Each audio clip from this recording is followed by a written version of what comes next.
Hello everyone and welcome to Voice It Youth Talk Show, the youth talk show that has got everyone talking, where we discuss the day-to-day challenges that we face as a youth that we're not as comfortable discussing with our parents or with our guardians. Today we're going to be discussing a very interesting topic, which is cohabitation, or maslalisane in Ndebele, or as we call it in Shona, kushaya mapoto. I am your host, Brendan Chinembiri, and this is my co-host. Hello everyone, I am Naukanya Shabangana, your co-host, and this is Voice It Youth Talk Show. So for our discussion today, joining us is Zanele and Terence. Hello everyone, I'm Terence, aka Terry G. Hi, my name is Zanele or Zaza. Okay, Zaza and Terry G. So what do you understand about cohabitation? What's your take on cohabitation? Okay, so my understanding of cohabitation is basically two individuals who decide to stay together without any legal or customary binding them. Okay. Yeah, sure. What do you think, Terry G? Okay, I think the way I understand cohabiting, like she said, mostly is, two individuals staying together who are romantically involved. Right. So it's like, they're in a marriage setup, but they're not married. They're a couple that stay in one household, like a domestic type of setup. So, but they're not married and they're not in a legal type situation where the families know or they've gone to court to get married. No, they just have decided the two of them to stay together. Yeah. Okay. Brendan? The official definition is individuals sharing a domestic lifestyle, like you said, right, without being married or having a legally recognized marriage. Oh, okay. So, talking of cohabitation, what are the reasons that the youth cohabitate? Like, why do they feel the need that they have to cohabitate? Okay. So campus life can be really hard. Okay. You're broke most of the time, and sometimes you are tempted to cohabitate. No, to use your rent money. Oh. Okay. So now, that can also be one of the reasons people tend to cohabitate, in order to share rental and also to share bills, to split the grocery costs. Why specifically your boyfriend? Why can't it be like your friend who you're doing that with? Why does it have to be your boyfriend? Okay, let's take for example someone who doesn't have a friend to begin with. Oh. You have your boyfriend, that is your only friend. Makes sense. So it's your to go to. Okay. Yeah, I think that is definitely a reason that usually happens. Some happen in the setup whereby, the guy is working and, they're staying maybe in a one-room type of friend situation. Right. And, he's dating this girl who's coming from a family that has no, a head, the head of the household, maybe someone who's young or someone who's the same age. So they don't really have those curfews, you have to stay at home, and it's not so most loose morals type situation. And she can go into her boyfriend's place maybe we're for the weekend, and it's all nice, and then it comes on to the other week, and already it's now a cohabitation situation where she's more comfortable and she's enjoying that space. Okay, so are there situations whereby people cohabitate due to safety reasons at home? Do you guys think that's a reason to cohabitate? Okay, I think it is. I think it is. Okay. Take for instance a situation where maybe the parents are not there, I don't know, for whatever reason, and then maybe the girl and maybe 2 or 3 daughters, they're left, and then there's a bamlini there, and they don't exactly feel safe, right, with the guidance that they have been left with, and then they decide to go to the boyfriend because they feel safer there. Okay. Brendan? No, that makes sense in a way, because even in situations whereby you've got girls who stay alone, maybe she's going to work and everything, but then she's got neighbors who are a threat or who are unsafe to be around, because if you're a female and you're staying alone, people tend to take advantage. So maybe you might feel safer staying with your boyfriend, maybe that might be another reason why they might go stay with them. Okay, so there's the issue of weekend getaways, vacations, that kind of stuff. Do you guys think it's cohabitation? Like going to stay with your boyfriend for a week, or going on a 2-month, 1 month vacation? Is that cohabitation? Maybe to first get you back a little bit before you go to the question. Okay. The other reason could be, you know, it's not you know, it's not, the situation is tough. It's not Right. okay. Situation is tough. But you know, funi ice cream, funa chocolate, you know, everything is there in the fridge. yeah. You know, Right. it's kind of that situation. You're obviously, I'm going to go where it's all grass is enjoyable and greener. everything. So not every reason is like life and death. Sometimes Yeah. you just want, I mean, if you're You want that romantically involved with the life. person, Alright. you want to stay with them. Yeah. You don't always have to have someone pointing a gun to your head. You know? Sometimes you Okay. just want to go. Yeah, it's soft life, as they call it.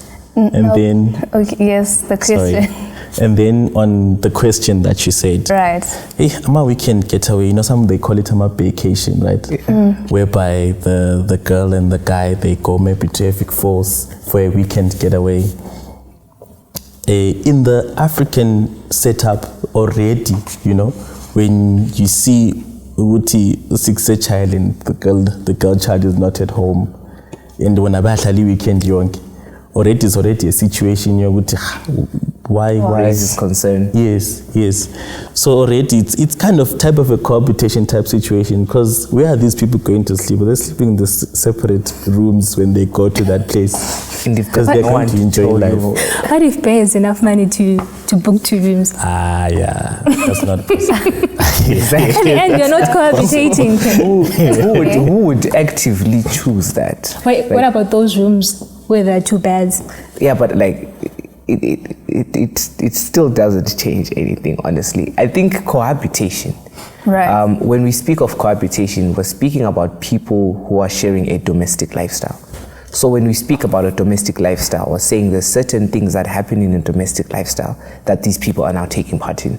So when you go to Vic Falls alone and it doesn't matter what you're doing, whether or not you have 2 beds, whether or not you're staying in 2 different hotels, the fact that you're not at home where the people who are responsible for you are to watch you, automatically it means you're putting yourself in your boyfriend's responsibility. That makes it cohabitation. And what do you say to your parents when you're going to that vacation? Do you really say, Mom, I'm going with my boyfriend for a weekend? If the moment you're not telling the truth, where you're going, you already know that there's something that's not right there. You already know. Yeah. You're already in the wrong. Yeah, something like that, I guess. Okay, now speaking of cohabitation, how do you think cohabitation exacerbates trifling of the hearts? Is there a link between cohabitation and trifling of hearts? First of all, I think the first thing we would have to determine is what is trifling of hearts. Right. So, no, Terence, can you help us? What's trifling of hearts? That's a tough one. Trifling of hearts, you know, it's a situation whereby this person, you know, he goes around hurting people in a relationship type situation. Maybe they're dating more than one person. Okay. And umuntu wakhona is not honest, you know, they're not keeping that commitment to that one person. So they have so many different people. And yeah, I think it's something like that, trifling of hearts. Is it always a he though? Because I keep getting he. Is it only the guy? It's usually a he. Most of the time. It's usually a he. Most Because of the time. I think trifling of hearts is basically giving people hope of a future and then deliberately taking away that hope by not keeping your promises, basically making multiple promises.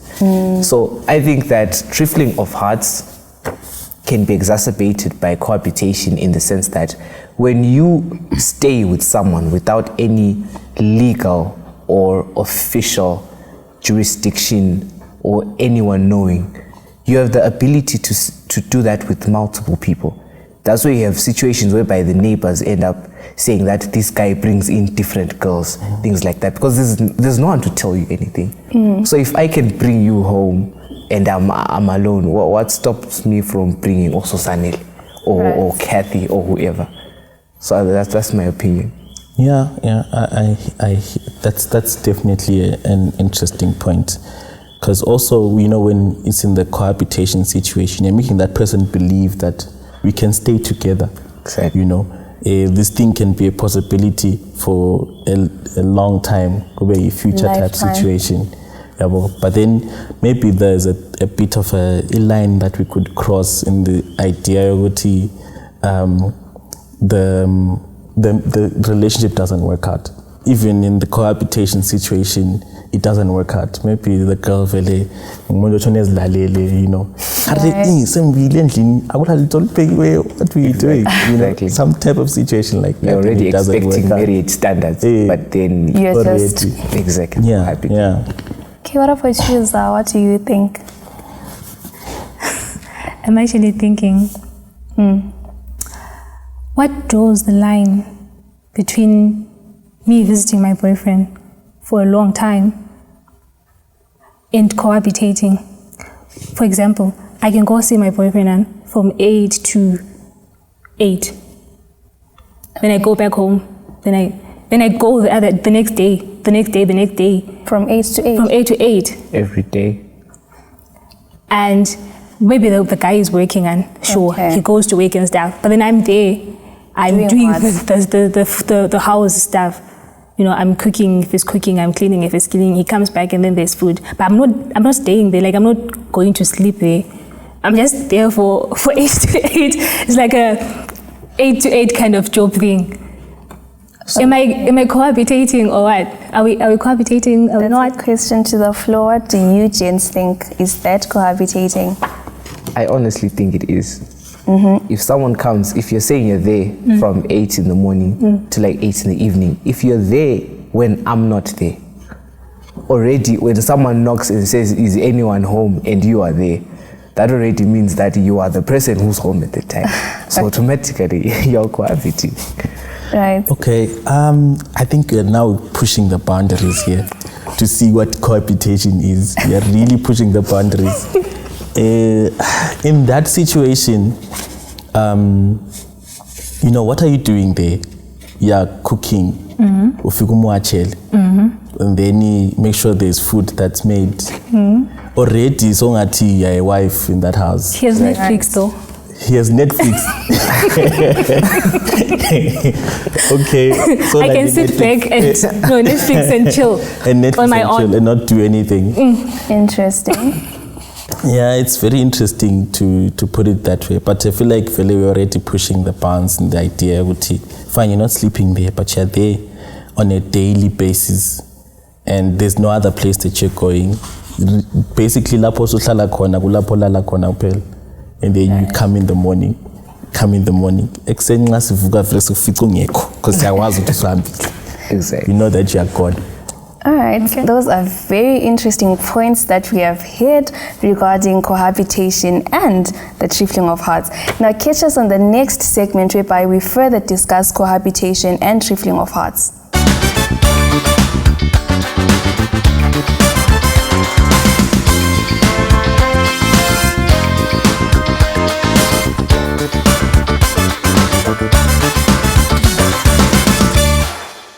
Hello and welcome back to our second segment where we're discussing and delving deeper into the topic of cohabitation. Right, so continuing with our topic, where do we see cohabitation happening mostly? Amongst the youth or like in general? Amongst the youth, specifically the youth. I think honestly it's what I've seen is maybe in a situation where we've got people whose parents are staying mostly outside the country. So that leaves them alone at home with no one. So I think that type of freedom is what gives them the idea to experiment, which then leads to cohabitation. I think that's one of the reasons. I don't know what Sanele has to say. Okay, I think I mentioned this before. in tertiary institutions. Right. It happens a lot in tertiary institutions. Auntie, we did agree that weekend getaways are also a form of cohabitation. Cohabitation, yes. Okay, so in that sense, we save up a little bit of money, you know, we are like, we need to refresh, we had stress, we had exams and stuff, let's go and what? Get a little bit of space, you know, some fresh air. Okay. Oh, okay. Maybe to add on to what you were saying. In university situations, that's where you see it mostly happening in my experience, you know. Universities like that are like far from where you stay. Yeah. You know, like for example, I'm here in Bulawayo and there's MSU and there's UZ. So when I'm leaving, going to UZ or to MSU, you know, they've given me money for, you know, accommodation and food and everything. But, you know, when you're in a relationship and, you know, you want to, like Uzanile was saying, you know, you want to save up, you want to be on the budget. Right. And it makes it easier for, you know, for you to get things like, like now fully serial exen. Sometimes those things you might not get them when you're staying alone because they're like, no, you're on a tight budget, you can't. Mm-hmm. So that could be a reason. And if they're in a relationship, those things, they definitely happen, you know. And if it's a situation whereby I'm staying with Brandon and we are in the same accommodation, Brandon he would know that she's coming maybe for the weekend or for the week, and he won't be seen. He also be going maybe to another one, and then they're staying I think that's the most common one. Yeah, that's what usually happens, most common in universities, and parents wouldn't know. Exactly. They would have no idea. The only time when maybe they want to come and visit, which is sometimes rare as well, that's when, you know, things are put in order and that person is not there for that time when the parent is there. Right. Okay, so do you guys think that insecurity in a relationship, like fear of losing someone, do you get it? Like fear of being, not necessarily being rejected, but replaced, cheated exactly. On. Do you think that's a reason for people to cohabitate? I think it pushes you to do that because, for example, if I'm dating a girl and then I want to know where she is, you know, and if it's a situation whereby we're both in university, if she's not hanging out with me, who is she hanging out with? Right. So if we're going to be together most of the time, after school, we're staying together, I think personally it gives people the satisfaction or the security that they're looking for. It's what most people do. Okay, and I would like to take it from a naive girl perspective. Okay. Right? So I'm going to paint a picture. This girl, this is typically her first boyfriend, and she loves him so much. And, you know, they've been dating for 2 years. It's been going well. She's been in university and it's going well. And then now it comes where the guy is like, you know, we've known each other for a while. How about we move in together? And now the girl is going to start contemplating the pros, the cons. And now the insecurity plays a part where she's going to be thinking like, this guy, we've been together for 2 years. Right. And then he sees a future with this guy and she sees a future with this guy. And the fact that one wrong move can just let everything go to drain, it's gonna sort of push her to cohabitate with the guy because, you know, my everything. Right. Yeah. I think insecurities, it's a bit broad-ish in my view. You know, it may be that, yes, maybe that person is controlling, you know, they have that controlling idea. If now lapo where you're staying, your accommodation, who are you with? And also there's some girls who are also very suggestive. Hey, I've heard guys tell me that there's girls who will tell you that I'm coming to stay. I'm coming to stay with you. And she'll be there and you won't have so I think it's from both sides. It does happen. Yeah, that's true. There's girls who are ready to come and stay with you. And she will do all those things without you asking. She will clean, she'll sweep, she'll what. And you don't even have to be the one to ask her to do that. Right. Yeah, and for us guys, really, it's difficult in that situation for us to say no. Want to say we necessity, you But you know. would want her to come though, right? I mean, partly yes, but then you know, you wanted to stay alone. You want to first enjoy the university life of Shaliwan, Right. and then Boom. Got a They show up. responsibility. she pushes you. Some more like peer pressure already that's happening. Right. So now, what do you guys think the effects of cohabitation are? So the first and foremost one that came to my head instantly is premarital sex. Right. You're staying with this person for, you tend to indulge in that. Yeah, I mean, why are you going to come to my place every day for the rest of the month? And what are we going to do? Smile at each other? And It's talk. very dangerous. So I think that's one, her point is important because that's one major factor that pushes a lot of people to be excited about cohabitation. That's why they end up staying together. Okay. So how does it become an effect? Maybe is it on the positive side or the negative side? In my opinion, it's probably definitely on the negative side. Okay. This is because I'm more likely to, if we're going to do that, I'm more likely to, get tired of you. And because there is no form of commitment, it also shows that I've got no morals. Right. So I'm more likely to even be interested in someone else again. So if I don't respect you enough to wait to marry you or to wait to have it become official, then I'm more likely to, what happens if I lose interest? I'm going to do that with the next person, with another person. And that's what we referred to previously as trifling of hearts. Yeah. Okay. Okay. So? Okay. I think, and you can actually use cohabitation as you can be like, no, the excuse you can use is I'm checking for the compatibility. Like, are we compatible? Okay. It's like, when you want to buy a car, and then there's that whole thing where you have a test drive. Yeah. You are telling yourself, this is me testing the waters. Right. Yeah. Testing the waters for what, really? But how, To see how the marriage is going to be. Aren't you anticipating marriage and whatnot? So you're like, let's get, this is a pre-marriage kind of thing that we're doing makes sense. before we get into marriage. And so we want to get to know each other deeper. you want to really know your person. Exactly.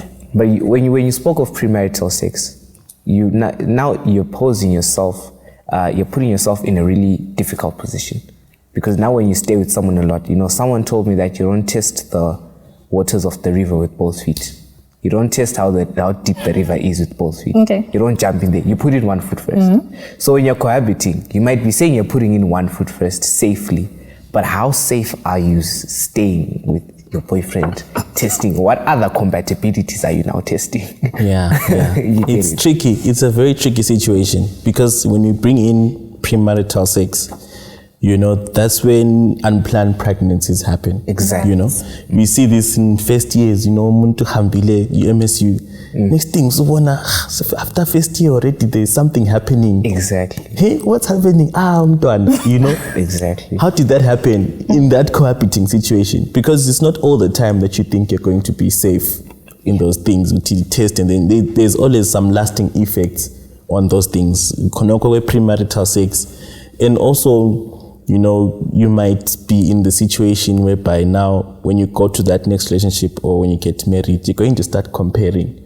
And you might not be happy because you feel like you're missing something that you've already tried. Yeah, but that's the other situation. Okay, Brendan, do you have any other effect of cohabitation? Yeah, I think it also leads one to feel like they can cross the boundaries more often as they want to.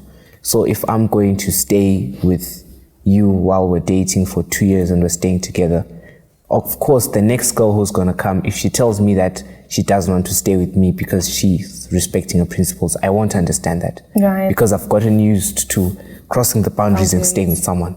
And I think it will also make me relax. That's why you've got people dating for 7, 8, 9, 10 years. People are dating and the guy hasn't proposed. It's because you've been staying together. Like and you're you've been married. exactly, you're already cooking for him, you're already what? So what's really pushing him to go to your parents and say he now wants to marry you if we're already staying together? Right, okay. Okay. Yeah. And you can go ahead. All right. I'm still stuck on premarital sex. The other effect, because this one comes with a lot of effects, guys. Yes. You have to be straight. And the other effects that are very common are STDs and STIs. You know, syphilis, gonorrhea, they say SIGANT, and HIV. Because some people who are HIV positive, sometimes they don't say their status. And you guys, not all the time on like Cohabitation that you're going to be protected. Okay, do you guys think that cohabitation can affect marriage? Yeah. Terence mentioned it at some point that you get to, now the thing did not work out with the former one, and now you move on to the next girl, you get married by chance, and now she's not really giving, the same vibes the other one was giving. So now there's comparison going on there. You're like, you're not doing it the way she used to do it. So now in your marriage, you already have an expectation, and you already have what you are expecting to get from a wife. Right. And then regardless of either the other partner can reach the expectations. I also think that when as a girl, imagine when you date 3 guys and you've cohabitated with all of them and they all broke your heart. And you used to wake up and wash dishes and clean and for all those 3 guys. And imagine when you're now dating this guy and you marry him. You will no longer do those things because you've got that trauma of saying, every time I do so much for a guy, he disappoints. So now even when you're now in marriage, you're afraid to commit and do all these things for him because all the guys you did it for, they ended up leaving you anyway. Yeah. Right. Okay. Wounded soldier. They call it a wounded soldier. A wounded soldier. A wounded soldier. A wounded soldier. Going there, you're already a wounded soldier. You already have traumas that have past relationships, and you're bringing them there. You're bringing them here. You're already bringing. Yes. That's you bringing these packages in marriage when you already know what marriage is like. You already, maybe that person before was a physically abusive type of person. Already you're coming with scars. So could have avoided. Those are some of the effects. So stay home, stay with your parents. All right, thank you for watching our episodes where we're discussing cohabitation, the youth's perspective. Catch us on our next episode.